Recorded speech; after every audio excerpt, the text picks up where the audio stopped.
Hello students, my self Anand Sharma और आज हम स्टूडेंट्स बहुत ही ज़्यादा इंपॉर्टेंट पार्ट हमारी इकोनॉमिक्स का स्टार्ट करने वाले हैं जो कि है स्टैटिस्टिक्स। बच्चे स्टैटिस्टिक को अपन शॉर्ट में स्टैट्स भी बोलते हैं।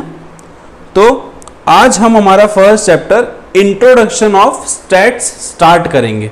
Clear?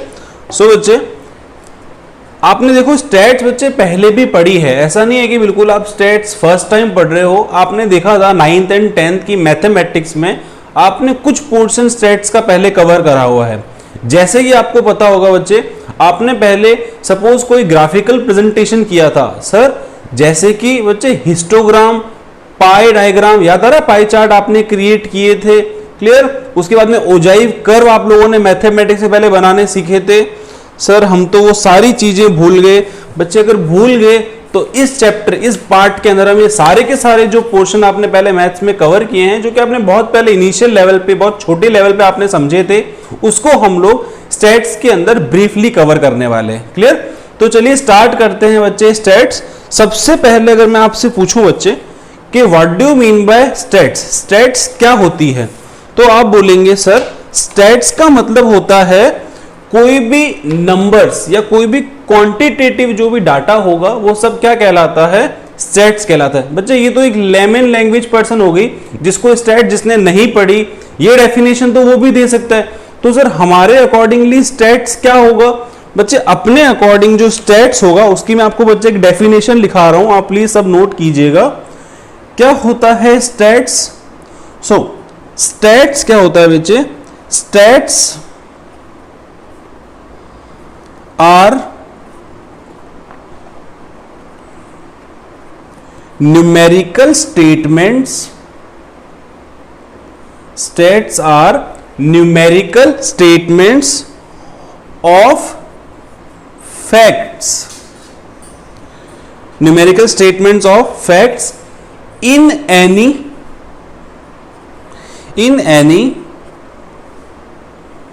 department of inquiry. Sir ये डिपार्टमेंट ऑफ इंक्वायरी क्या होता है? बच्चे अभी मैं एक बार एक्सप्लेन करूंगा इसको, आप जस्ट एक बार डेफिनेशन को कवर करेंगे,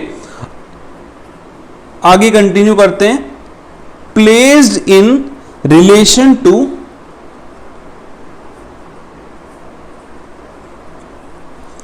ईच अदर।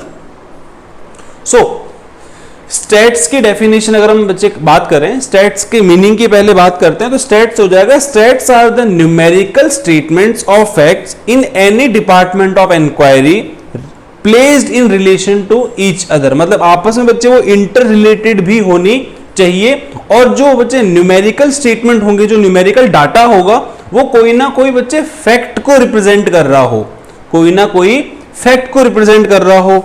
सर थोड़ा ब्रीफ में समझाइए ना, कि एग्जाम्पल देख करके। ओके बच्चे एक छोटा सा एग्जाम्पल ले रहा हूं मैं आप लोगों के सामने। सपोज अगर मैं बोलता हूं, जैसे आपकी क्लास है क्लास 12th, तो बच्चे अगर मैं बोलता हूं there are 100 students, there are 100 students in class 12th, there are 100 student in class 12। बच्चे क्या मैंने आपको ये न्यूमेरिकल डाटा दिया है? सर बिल्कुल आपने हमको एक न्यूमेरिकल डाटा दिया है। बच्चे क्या ये न्यूमेरिकल जो डाटा है ये कोई फैक्ट है, या फिर ये कोई ऐसे डिपार्टमेंट ऑफ इंक्वायरी से रिलेट है कि भाई इससे हम कोई चीज का कंक्लूजन निकाल सकते हैं, कोई चीज का कंक्लूजन ड्रॉ कर सकते हैं? तो बच्चे आंसर इज नो, नहीं। अभी तक ये जो स्टेटमेंट एक लिखा हुआ है, ये जस्ट बच्चे इनिशियली लेवल पे आपको एक स्टेटमेंट मैंने आपको दे दिया है, इसमें कुछ नंबर्स जरूर आ रहे हैं, लेकिन बच्चे अभी ये स्टैट्स नहीं कहलाएगा। क्या मैं इसी ट्रांजैक्शन को स्टैट्स में कन्वर्ट कर सकता हूं? यस। अब देखो इसमें मैं यहां पे लिखूंगा, बच्चे यहां पे लिखा था ना placed in relation to each other, मतलब कोई ना कोई रिलेशन की बात हो रही हो, कोई ना कोई कंपैरिजन की बात हो रही हो, तो वो कैसे? There are 100 students in class 12। आगे लिख रहा हूं बच्चे मैं इसी में, compare to class 11 as 80 students. Sir मतलब बच्चे क्लास 12th के अंदर 100 स्टूडेंट्स हैं, लेकिन कंपैरिजन हम कर रहे हैं कंपेयर टू क्लास 11 जहां पे सिर्फ 80 स्टूडेंट्स हैं। अब देखो यहां पे numerical statements of fact in which department of inquiry placed in relation to each other. क्या यहां पे दो ट्रांजैक्शंस या फिर दो न्यूमेरिकल डाटा आपस में रिलेट हो पा रहे हैं? यस बच्चे, क्लास 12th के स्टूडेंट्स हैं, नंबर ऑफ स्टूडेंट्स 100, जबकि यहां पर क्लास 11th के नंबर ऑफ स्टूडेंट्स हैं 80। तो बच्चे यहां पर अपन एक देख सकते हैं कंपैरिजन है। अगर इसको अपन दूसरी लैंग्वेज में अपन ये भी बोल सकते हैं कि बच्चे 12th क्लास में जितने स्टूडेंट्स हैं 11th क्लास में उसके ओनली 80% स्टूडेंट यानी 80 स्टूडेंट्स ही अवेलेबल है। करेक्ट। तो बच्चे मैंने आप लोगों को जस्ट एक एग्जाम्पल दिया, जो मैंने आपको न्यूमेरिकल डाटा पहले प्रेजेंट किया वो जस्ट एक बेसिकली स्टेटमेंट था, वो स्टेट्स बिल्कुल भी नहीं था। उसी को बच्चे मैंने स्टेट्स में कन्वर्ट करने के लिए क्या बोल दिया, आपको उसी स्टेट्स के डाटा को मैंने क्या कर दिया, कंपैरिजन में कन्वर्ट कर दिया। अब एक और एग्जांपल ले रहा हूं, सपोज आप बताना मेरे को, और इस चीज को बच्चे मैं आगे वापस डिस्कस करूंगा। ठीक है, देखो एक एग्जांपल लिख रहा हूं, Ram is a smart boy. मैंने एक स्टेटमेंट लिखा है, Ram is a smart boy. Ram जो है वो एक स्मार्ट लड़का है। ठीक है, क्या ये एक स्टेट्स होगा बच्चे? सर ये स्टेट्स कैसे हो सकता है, इसमें तो कोई न्यूमेरिकल डाटा ही अवेलेबल नहीं है। बच्चे बिल्कुल करेक्ट, ये स्टेट्स नहीं है, जबकि ये वाला यहां पे स्टेट था। क्यों ये स्टेट्स? इसलिए था बच्चे क्योंकि यहां पे न्यूमेरिकल डाटा भी था और कंपैरिजन भी था। ठीक है, इसी को थोड़ा एक और एग्जांपल बच्चे मैं कन्वर्ट कर रहा हूं, एक और एग्जांपल लेता हूं आपके सामने। आपने बोला ना इसमें न्यूमेरिकल डाटा नहीं था, एक न्यूमेरिकल डाटा का एग्जांपल और दे देता हूं आपको। सपोज राम हैव या has per month salary of ₹20,000। Ram has per month salary of ₹20,000। Ram की जो सैलरी है वो पर मंथ 20,000 रुपीज है। बच्चे अब बताओ मेरे को, क्या ये स्टेट्स कहलाएगा? सर कैसी बात कर रहे हो, ये भी स्टेट्स कैसे कहलाएगा जब इसमें कोई कंक्लूजन हम ड्रॉ नहीं कर पा रहे हैं, जब वहां पे हम कुछ भी डिस्कस या फिर ऐसा कोई भी कंक्लूजन या फिर कोई भी रिजल्ट हम ऑब्टेन नहीं कर पा रहे हैं, क्योंकि जस्ट आपने एक स्टेटमेंट दिया। ये स्टेटमेंट और बच्चे ये वाला स्टेटमेंट आपस में देखा जाए तो सिमिलर नेचर का नहीं है, उसमें नंबर न्यूमेरिकल डाटा जरूर आ गया, लेकिन फिर भी वो क्या है, स्टेट्स नहीं कहलाएगा। तो बच्चे भी मोटा मोटा अगर हम देखें तो आपको एक चीज समझ में आ गई होगी, स्टेट्स बेसिकली क्या है, a numerical statement of facts in any department of inquiry placed in relation to each other. Clear? Now जो स्टेट्स होता है बच्चे, it is also known as a branch of mathematics. Stats है वो mathematics से ही बच्चे निकल के आया है। तो चलिए अब एज पर द जो बुक की लैंग्वेज में बच्चे स्टेट्स को जो डिस्क्राइब किया है उसके बारे में बात कर लेते हैं। ठीक है, चलिए फटाफट देखते हैं बच्चे कि बुक में इन्होंने क्या मेंशन किया हुआ है। ओके, आप सब देख पाएंगे अपने नोट्स में। स्टेट्स क्या था बच्चे? स्टेट डील, देखो यहां पे सीधा इन्होंने स्टेट्स डील्स विद द, एक बार इसको इग्नोर करेंगे। सबसे पहले देखो बच्चे, it is a branch of mathematics. States is a branch of mathematics and also used in the disciplines such as accounting, economics, management, physics, finance, psychology और sociology। मतलब कि बच्चे स्टैट्स एक मैथमेटिक्स की ब्रांच जरूर है, लेकिन आप इसको कौन कौन से सब्जेक्ट या फिर कौन कौन सी स्टडीज में यूज करते हैं बच्चे? आप सपोज अकाउंटिंग की बात करें, अकाउंटिंग क्या होता है? आपका एक सब्जेक्ट है अकाउंटेंसी। आपने उसमें देखा था कोई भी बिजनेस का आप ईयर बाय ईयर बच्चे प्रॉफिट देखते हैं कि कितना बिजनेस का प्रॉफिट हो रहा है, कितना लॉस हो रहा है, कितनी सेल हुई है। तो क्या वहां पे आप कंपैरिजन नहीं करते कि सर पिछले साल हमारी जो सेल हुई थी वो हुई थी 3 लाख रुपीस की और इस बार हमारी जो टोटल सेल निकल के आई है वो आई है 4 लाख। तो बच्चे वहां कंपैरिजन हुआ। या एक दूसरा एग्जांपल बच्चे, सपोज वहां पे सेल्स हुई है 10 लाख की और प्रॉफिट हुआ है 2 लाख का, तो ये 20% का जो ग्रॉस प्रॉफिट निकला, क्या ये स्टैट्स नहीं हुआ? बिल्कुल ये भी स्टैट्स हुआ। सिमिलरली बच्चे इकोनॉमिक्स के अंदर तो हम पढ़ ही रहे हैं, देखो स्टैट्स अभी हम पढ़ रहे हैं। ठीक है, जब आप पढ़ेंगे, सपोज आप इंडियन डेवलपमेंट पढ़ेंगे, माइक्रो इकोनॉमिक्स, मैक्रो इकोनॉमिक्स, हर जगह स्टैट्स का यूज होगा स्टूडेंट्स। नाउ मैनेजमेंट बोले तो business studies, physics, finance, psychology और सोशियोलॉजी, यहां पर भी बच्चे स्टैट्स का एक प्रॉपर यूज होता है। क्लियर। अब स्टैट्स बच्चे किस चीज में डील करता है बेसिकली, तो बच्चे stats deal with the collection, analysis, interpretation and presentation of, ध्यान से देखना, and presentation of numerical data. आप न्यूमेरिकल डाटा को बच्चे किस तरीके से प्रेजेंट करते हैं, किस तरीके से एनालाइज करते हैं, किस तरीके से आप कलेक्ट करते हैं और इंटरप्रेट मतलब कैसे समझते हैं उस चीज को, उसको ही बच्चे हम लोग क्या बोलते हैं, स्टैटिस्टिक्स बोलते हैं, मतलब स्टैट्स बोलते हैं। क्लियर। ओके सर, हमको अभी थोड़ी सी तो नॉलेज समझ में आ गई कि स्टैट्स होता क्या है, स्टैट्स किसमें डील करता है और कौन कौन से सब्जेक्ट, कौन कौन के थ्योरीज हैं जिसके अंदर स्टैट्स यूज किया जा सकता है। क्लियर। आगे बढ़े बच्चे। नाउ अब देखो यहां पर एक वर्ड आया था बच्चे, प्रेजेंटेशन, यहां पर एक वर्ड आया था प्रेजेंटेशन। अब बच्चे बात करें स्टैट्स में प्रेजेंटेशन की, तो देखो आगे हम जब चैप्टर्स कवर करेंगे, chapter 3rd, 4th and 5th, तो वहां पे देखेंगे स्टैट्स को अलग अलग तरीके से बच्चे प्रेजेंट करने के लिए हम अलग अलग टॉपिक्स पढ़ेंगे। फॉर एग्जाम्पल बच्चे प्रेजेंटेशन किस किस टाइप में हो सकता है, it can be possible in tabular form, diagrammatic और ज्योग्राफिक मतलब ज्योमेट्रिक, यानी कि बच्चे हम किसी चीज को डायग्राम के थ्रू भी प्रेजेंट कर सकते हैं, स्टैट्स को एक टेबल बना के, एक शेड्यूल बना के भी प्रेजेंट करते हैं, ज्योमेट्रिक मेथड से भी हम लोग क्या कर सकते हैं, स्टैट्स को प्रेजेंट कर सकते हैं। क्लियर। उसके बाद में देखो अब वही कलेक्शन ऑफ डाटा मैंने आपको बता दिया था ऊपर, डील्स विद द कलेक्शन। तो बच्चे कलेक्शन ऑफ डाटा ये भी हमारा नेक्स्ट चैप्टर होने वाला है, चैप्टर नंबर 2, जिसके अंदर हम कलेक्शन ऑफ डाटा समझेंगे कि डाटा जो कलेक्ट किया जाता है उसके कुछ सोर्सेज होते हैं, प्राइमरी सोर्स होते हैं, सेकेंडरी सोर्स होते हैं, या फिर यूज्ड डाटा होता है, अनयूज्ड डाटा होता है, तो वो अभी हम बच्चे हम कलेक्शन ऑफ डाटा में आगे कवर करेंगे। उसके बाद में अब हम देखो इसके अंदर साथ में लिखा हुआ है बच्चे calculating the various numerical indices, जैसे कि आपने पढ़ा होगा मीन, मीडियन, मोड।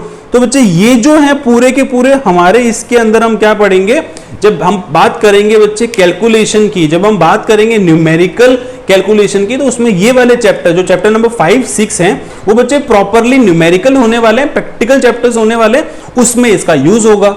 ठीक है।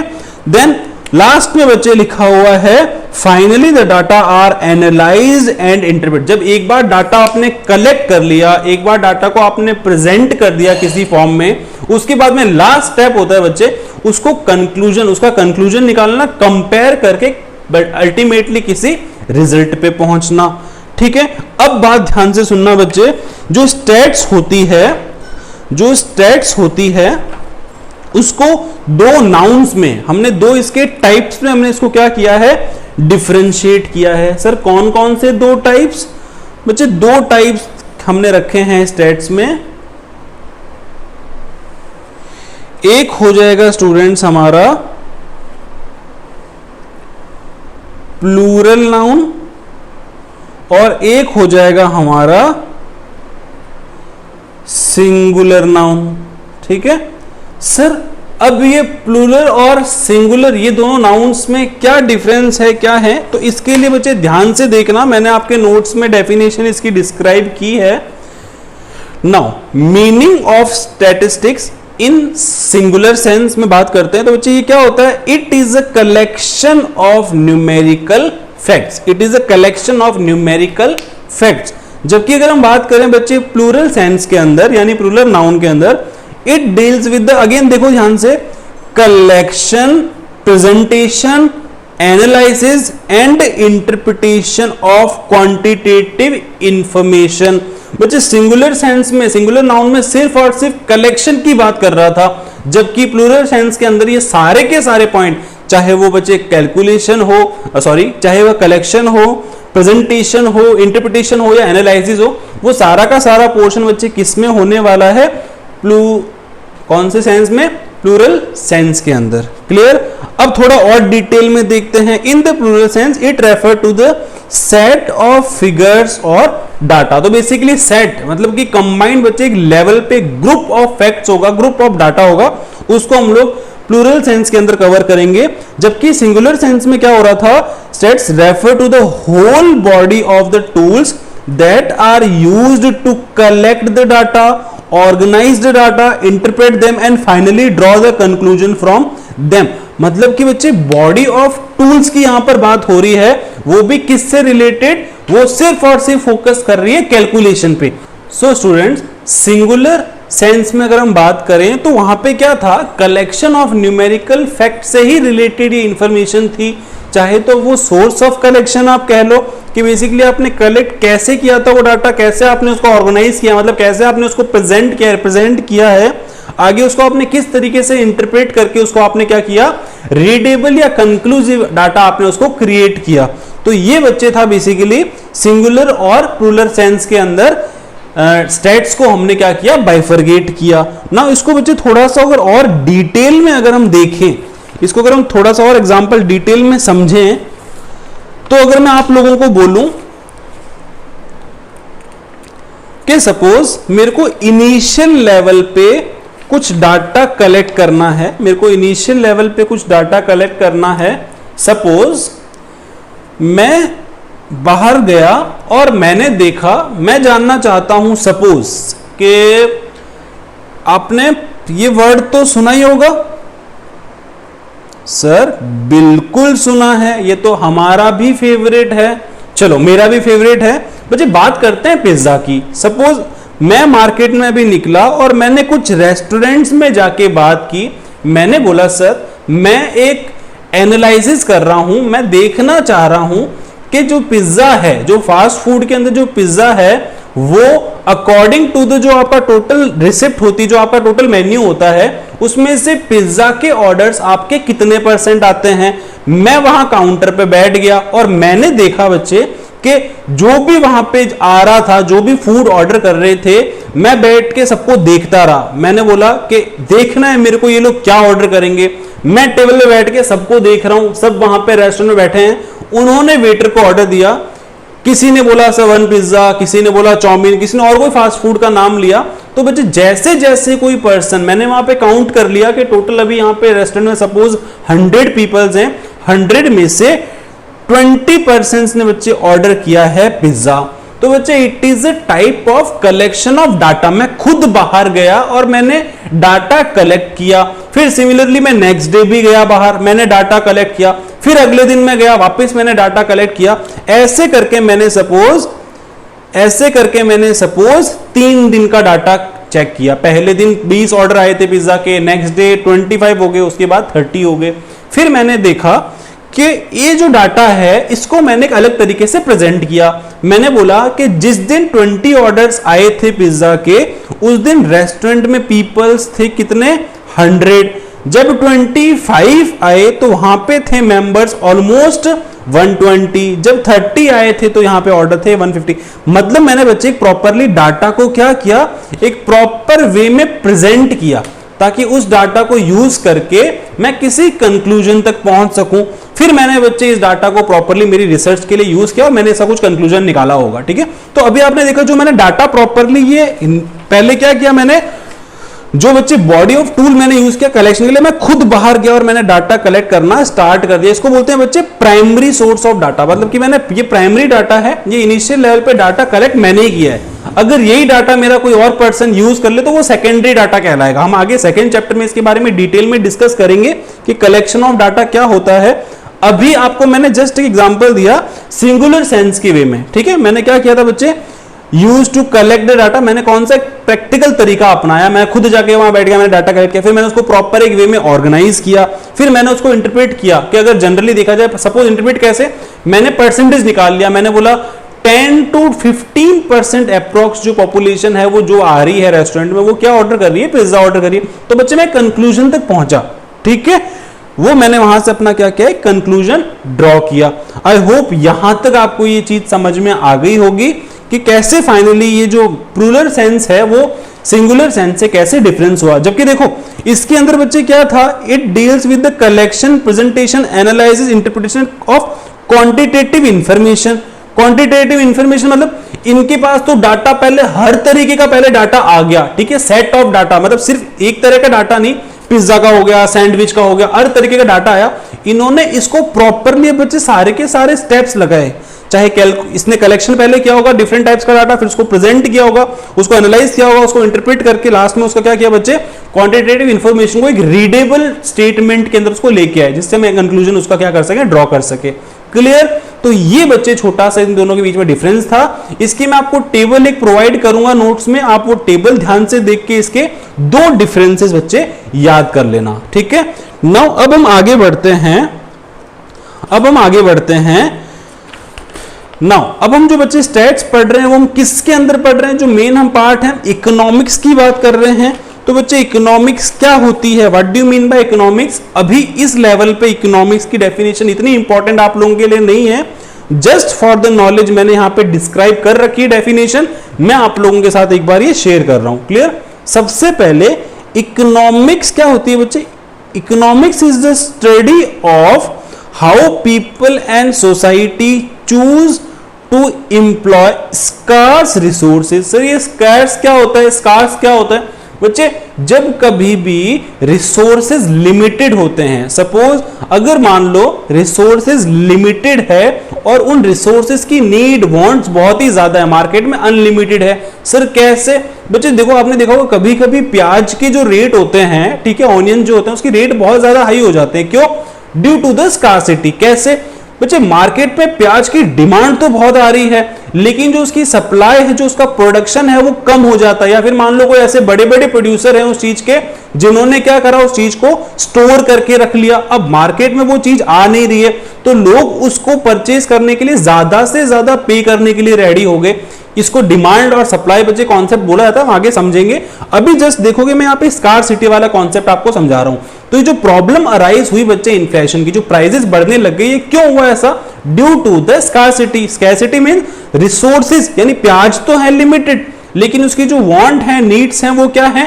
अनलिमिटेड। तो इसलिए वहां पर बच्चे, तो इकोनॉमिक्स बेसिकली क्या है? Economics is a study of how people and the society choose to employ the scarce resources that could be alternative use in order to produce various commodities that satisfy their wants and to distribute them for the consumption among various persons or the group। मतलब कि वो जो limited resources थे, जिनका बच्चे बहुत ही ज्यादा alternative use है। मैंने यहां पर प्याज का एग्जांपल आपको दिया।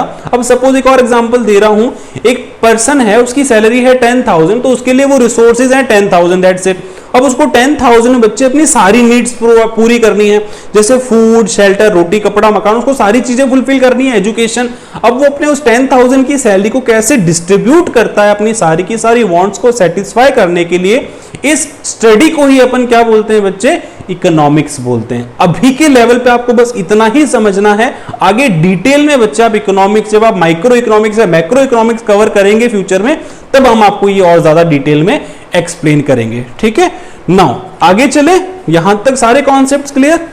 चलो ठीक है, यहां तक आपको ये सारी चीज बच्चे समझ में आ गई होगी।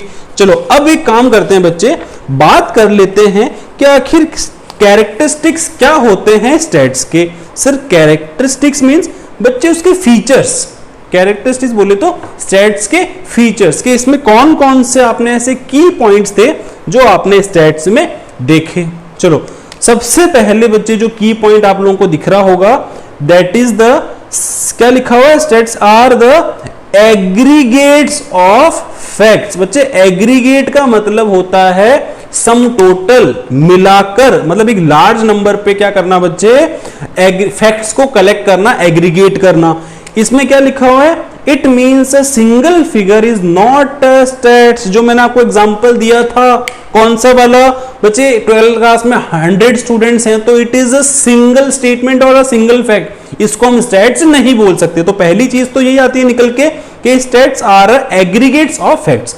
यहां पर कम से कम एटलीस्ट बच्चे कभी 2 फैक्ट्स होंगे जिसको हम कंपेयर कर सकें। सिर्फ याद रखना, फैक्ट होने से काम नहीं चलेगा। फैक्ट तो मैं चलो आपको 2 एग्जांपल देता हूं, ठीक है। मैं आपको फैक्ट बता रहा हूं, सपोज मैंने आपको एक एग्जांपल दिया कि जो 12th क्लास के स्टूडेंट्स हैं, मैंने लिखा there are 100 students in class 12th, और सेकेंड स्टेटमेंट में बोलता हूं there is 1 watchman in the whole school. बच्चे इससे आप कुछ कंक्लूड कर पाओगे या आपस में रिलेटेड है? सर स्टूडेंट और वॉचमैन कैसे रिलेटेड हो गए? बच्चे नहीं हुए, इसका कुछ कंक्लूजन नहीं निकल सकता। इसी की जगह मैं दूसरा बोल रहा हूं, देखो there are 100 students in the classroom, class 12th, and there are only 80 tables are in class. मतलब कि 80 यहां पे टेबल्स हैं और स्टूडेंट्स 100 हैं। तो बच्चे इसी कंक्लूजन तक हम पहुंच पा रहे हैं, वो आपस में क्या, आपस में रिलेटेड डाटा है। क्लियर?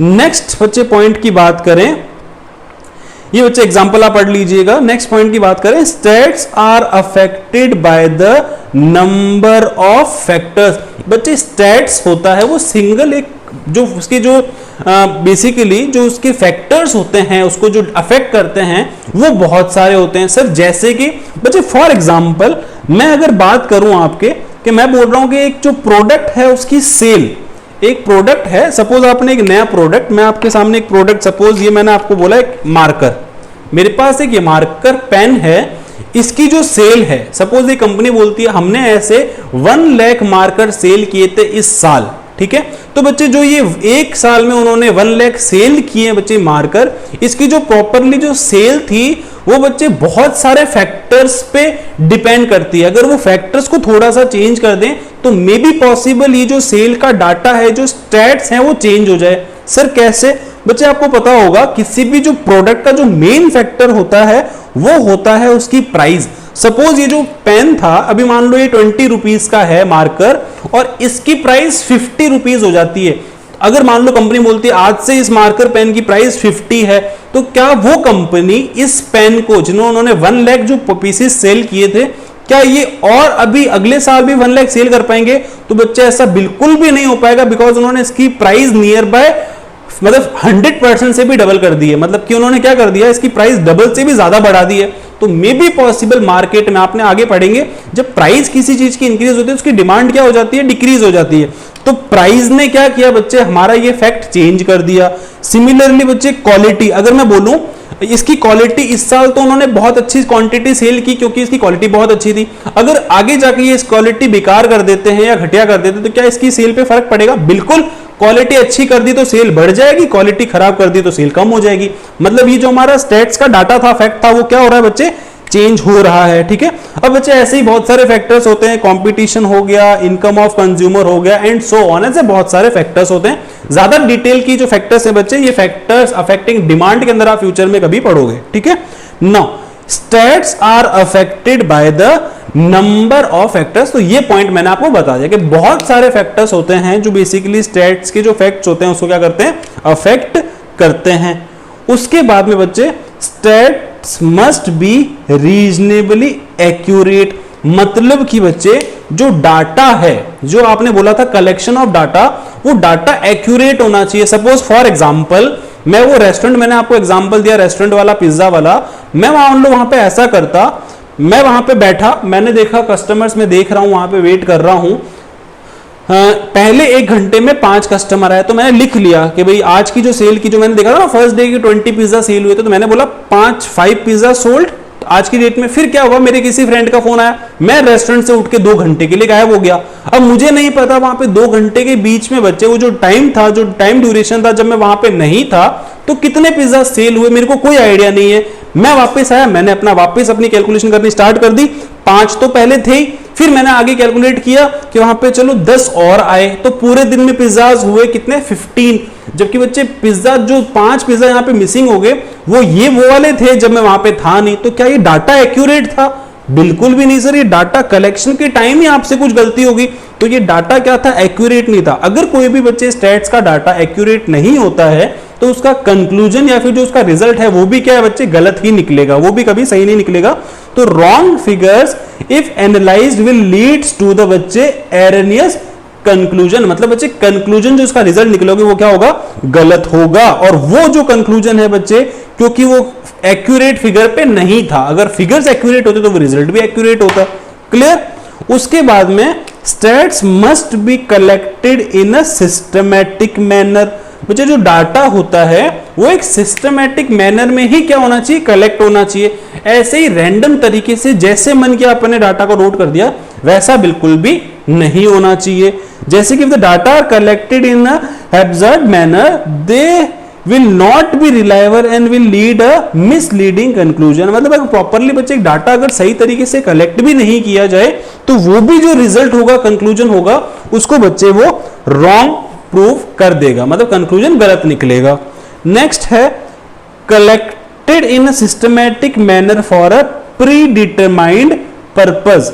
अब देखो जैसे कि मैंने बच्चे वो जो पिज्जा की कैलकुलेशन की थी वो मैंने किस लिए की थी, बिकॉज मेरे को देखना था कि पिज्जा की सेल कितनी होती है। क्या पता मेरे को खुद का पिज्जा का कोई रेस्टोरेंट लगाना था, मेरे को देखना था कितनी ऑडियंस पिज्जा को लाइक करती है। तो हुआ क्या, वहां पर जो मैंने आप लोगों को बच्चे एग्जांपल दिया उसमें मेरा जो पर्पस था वो मेरा पहले से डिटरमाइन था, मेरे को कैलकुलेशन देखनी है पिज्जा की। अगर बच्चे प्री डिटरमाइंड नहीं होगा आपका पर्पस तो मे बी पॉसिबल आप वहां पे क्या करें, थोड़े से बायस्ड हो जाएं। कैसे, मेरे को पता नहीं है मेरे को कौन सा रेस्टोरेंट ओपन करना है, कौन सा मेरा टारगेट है, मैं तो गया, मैंने जो भी रेस्टोरेंट में ऑर्डर आ रहे हैं सबकी लिस्ट बनानी शुरू कर दी। अब होगा क्या, सपोज बीच में एक दो भी डाटा मेरे से मिसिंग हो जाता है क्योंकि मैं ध्यान दूंगा नहीं, मेरे को एग्जैक्ट पता नहीं है मेरा किस चीज का। सपोज अगर मैं पिज्जा को टारगेट लेके चल रहा हूं तो बच्चे पिज्जा का डाटा मेरे से मिस बिल्कुल भी नहीं होगा, ठीक है, मैं 100% उसमें एक्यूरेसी ध्यान दूंगा। लेकिन पूरे रेस्टोरेंट के ऑर्डर्स नोट करना कि भाई किसने क्या क्या ऑर्डर दिया मेरे लिए काफी डिफिकल्ट हो जाएगा। मतलब जो उसका पर्पस होना चाहिए बच्चे वो प्री डिटरमाइंड होना चाहिए।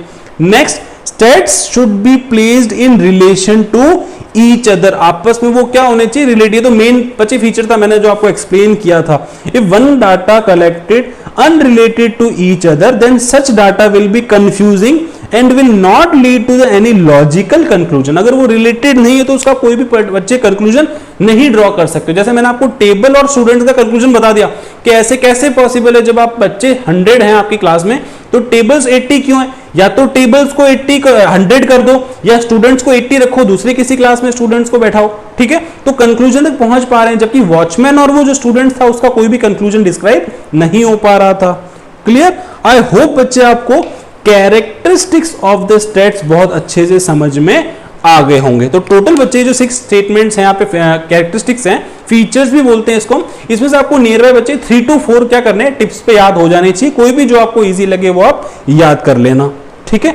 अब अगर हम बात करें नेक्स्ट टॉपिक की तो that is a scope of states. कि स्टेट्स का बेसिकली बच्चे स्कोप क्या है, ठीक है, मतलब कि किस पोर्शन पे इसको हम यूज करेंगे, इसका अल्टीमेटली स्कोप गोल, इसका गोल क्या है, ठीक है। It often becomes necessary to examine how two pair data sets are related। के सबसे पहला सोच तो बच्चे वो आपस में इंटर रिलेटेड डाटा कैसा है, ये इसका स्कोप है। कैसे, देखो for example we may have a data on the sale of product or similarly the expenditure incurred on its advertisement purpose। तो क्या ये आपस में रिलेटेड है, इंटररिलेटेड? बिल्कुल इंटर रिलेटेड है। तो सपोज आप मार्केट से कोई परचेज करके ला रहे हो प्रोडक्ट जिसका अभी अभी आपने टीवी में क्या करना, ऐड देखना शुरू किया, ठीक है, अभी अभी उसके टीवी में ऐड आने शुरू हुए तो वो कंपनी बच्चे उसकी एडवर्टीजमेंट पे काफी अच्छा खासा खर्चा कर रही है। अब कंपनी ने देखा कि पहले साल जब हमने एडवर्टीजमेंट नहीं किया था तो हमारी सेल हुई थी सपोज 1 लाख रुपीस की, अगले साल जब हमने एडवर्टीजमेंट किया तो सडनली हमारी सेल, हमारे प्रोडक्ट को लोग जानने लगे तो सेल इंक्रीज होकर के हो गई 10 लाख रुपीस। अब ये जो प्रोडक्शन का खर्चा किया गया है क्या ये सेल्स के अंदर इसका रिजल्ट अफेक्ट होगा? बिल्कुल। इस एक्सपेंडिचर जो ये था, ये जो हमने प्रमोशन किया हमारे प्रोडक्ट का, इसकी वजह से ही क्या हुआ स्टूडेंट्स, हमारा जो सेल है वो इंक्रीज हुआ। तो यहां पर सबसे यही चीज बोल रहा है कि जो डाटा है वो 2 pair of data sets are related. Clear.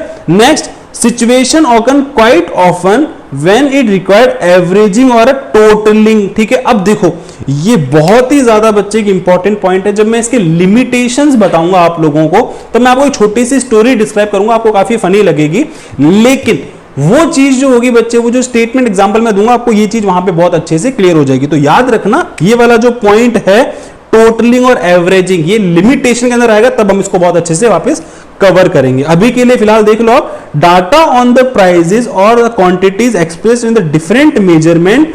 ठीक है, यानी कि यहां पे सपोज अल्टीमेटली कहना क्या चाह रहा है कि कोई भी डाटा हो तो उसका जो मेजरमेंट सोर्स है वो प्रॉपर होना चाहिए। मतलब कि अगर मान लो सपोज मैं बोलता हूं बच्चे, मैं एग्जांपल दे रहा हूं, ठीक है, आप लोग मार्केट में लेने गए, सपोज आपने मार्केट में आप व्हीट परचेज करने, आपको गेहूं परचेज करने हैं, आप मार्केट में गए, आपने शॉप पे जाके बोला कि सर या मान लो सामने जो है भैया एक काम करना, मेरे को 2 लीटर गेहूं देना।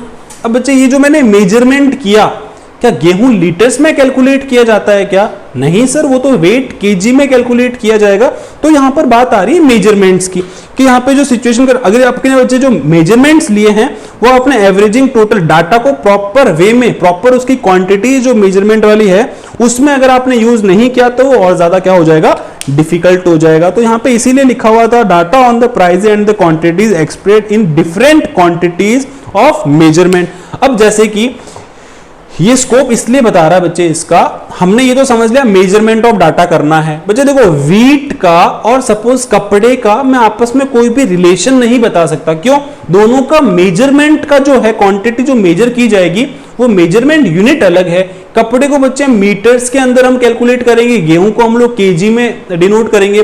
बच्चे केजी और मीटर को हम कंपेयर नहीं कर सकते, केजी और लीटर को भी हम कंपेयर नहीं कर सकते। हाँ, ऐसा हो सकता है 1 kg of wheat and 1 kg of rice can be compare. दोनों ही की जो पोर्शन थे वो किसमें थे, केजी में थे, यानी उसका जो वेट है वो क्वांटिटी केजी में था, तो उसको बच्चे एनालाइज किया जा सकता है। Next, many times it become necessary to examine the past performance। ये बहुत इंपॉर्टेंट पॉइंट है बच्चे।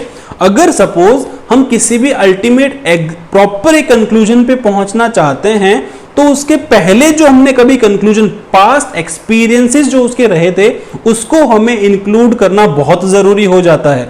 अदरवाइज आप देखोगे कभी कभी हमारा जो बच्चे स्टैट्स का कंक्लूजन है वो गलत निकल जाता है। क्यों?